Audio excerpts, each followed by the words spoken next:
Joining me now is former U.S. Ambassador to Ukraine, Bill Taylor. Bill, it's great to have you as always.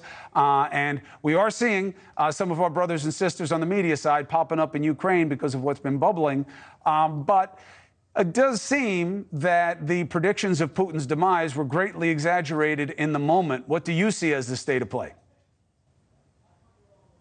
So you're right, Chris. Putin's still there.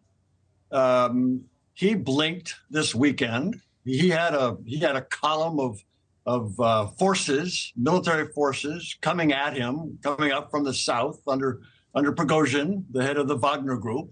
But in addition to Putin blinking, Prigozhin blinked. They both blinked. They were playing a game of chicken and both swerved. And so what we see is a diminished Putin and a diminished Prigozhin.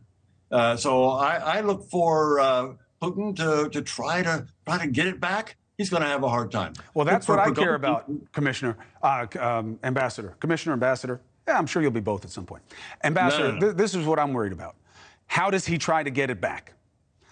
In Ukraine, what could that look like? We do know that Ukraine likely now will say, well, now we're starting the offensive, which has been kind of foundering, right? They've been trying to find their footing.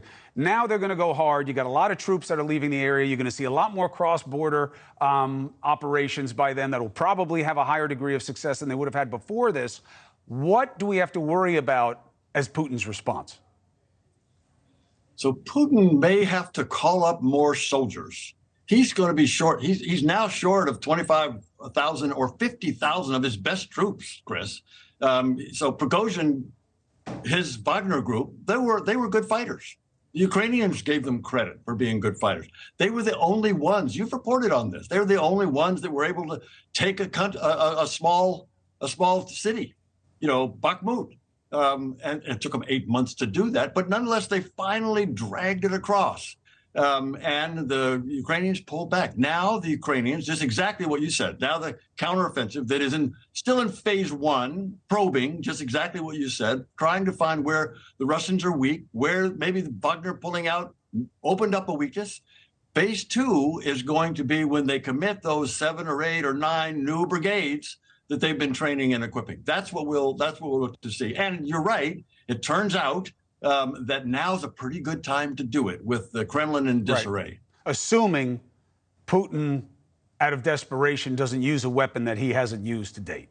And then it changes everything. Frankly, just coming off on the heels of the coverage piece I did before this, that's when I'll want to go.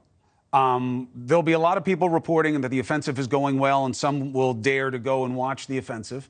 And that'll be good. But what gets done in response will probably be what determines the outcome of the war, if it's going to have any end anytime soon.